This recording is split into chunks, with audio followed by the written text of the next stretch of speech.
أي كلمات وأي عبارات تكفي لوصف هذه الكارثة الإنسانية؟ مواطنون سوهاجيون يعيشون في العراء، لا يمتلكون أي شيء، ولكن انتماؤهم للأرض التي يعيشون عليها أقوى. وكيف تراه شعور مسؤولين بمحافظة سوهاج أو بحكومة رئيس الوزراء وهم يرون هذه الصورة؟ وأي عزاء لمن ضاع مستقبلهم وليس لهم إلا رحمة الله ثم بعض العباد.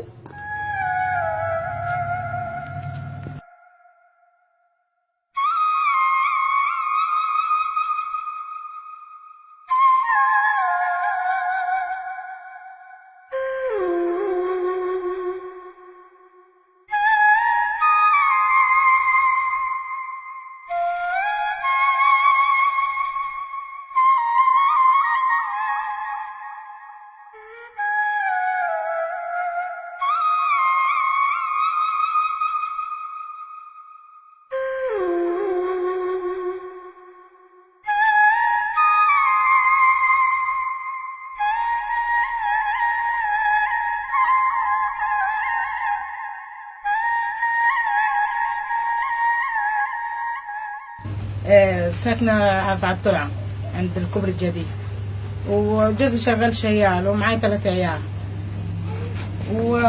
ودي يعني ظروفنا على كده، وشايف انتوا المناظر يعني. وبالنسبة يعني العيلة النهار كله 24 ساعة في الترعة زي دي. ما راحوش مدارس؟ هيروحوا مدارس، معايا 2 في المدارس. طلع من الترعة العيلة النهار كله في المية والطين، وعتجاب نهاريسي كل شوية مقدوم المستشفى من البنهاريسي ينزلوا دم، والعله والجسر والعربيات، وكذا مره العربيات تصرف عليها نطلعوا طايرين، وما نعرفوا نعملوا اي حاجه. ما كناش نستنبوا على عيل من على الجسر، ما كناش نعرفوا نعمل. في حد غيرك في الترعه هنا من العيال؟ ها؟ في حد غيرك في الترعه من العيال؟ في بنت صغيره بحر احدانا غرقه. احنا كنا ساكنين هنا في الترعه على الكوبري، عند الكوبري. لما جاء الكوبري بنوه وراحوا هدوا بيتنا، جا من نصيب الكوبري هدوه، طلعونا قاعدين ندق بالايجار، ندفع 200 في الشهر في البدرول. أنا اسمي شعبان حسن كامش يا باشا، ساكن لي 30 سنة يعني. وبعدين في الخطر ما بين الترعة وما بين الجسر ساعتها، وما حدش بص علينا نحن، وقلنا يجيب لكم شقق والكبرى للحافظ الباشي، وأنا راجل جاتني جلطة ومتعالج على حسابي. جاتني جلطة لي سنة على كده، زي شهر واحد تتم السنة. ساعتها، وده بتاع الظهر 6 فقرات. ودي الجوابات يا باشا. عايزه ايه يا حاجه؟ عايزه ايه؟ عاوزة حق العلاج يا حبيبي. عندها عملية في عينها يا باشا، ما لقاش تعملها يعني حضرتك. ما هتعمل ايه بالسلك ده يا حاجه؟ أنا بنتها حضرتك، هي يعني تنقيهم وتصلخهم وتجيب.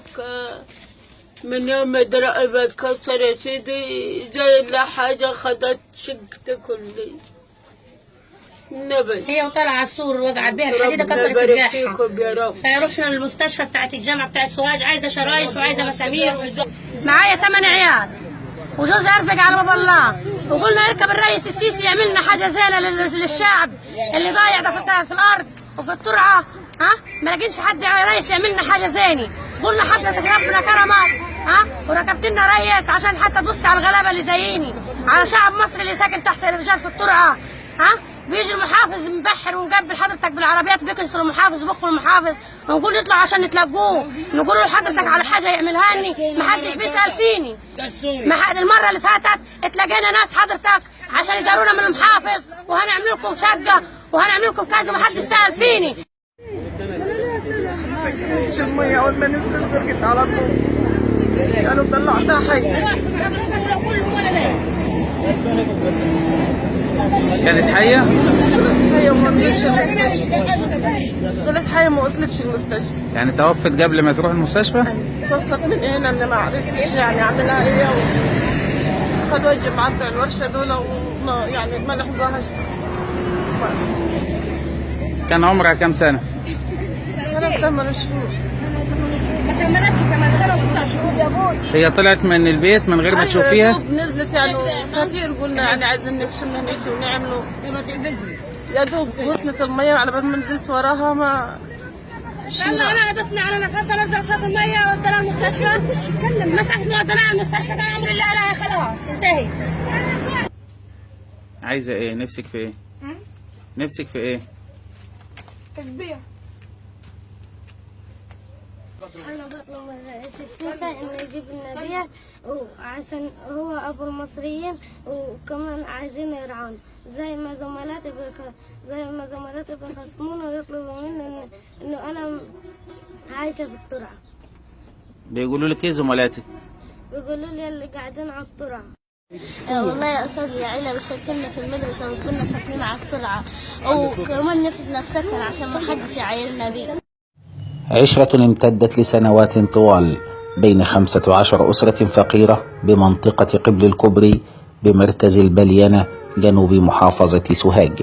وهذه الجدران الطينية وهذه الأسقف المصنوعة من البوص كل ما يملكونه من حطام الدنيا. ولكن قسوة شتاء هذا العام حالت بين استمرار العشرة، فلم تعد الحوائط تمنحهم الدفء ولم يعد السقف يعطيهم الستر. سوهاج، محمود مقبول، اليوم السابع.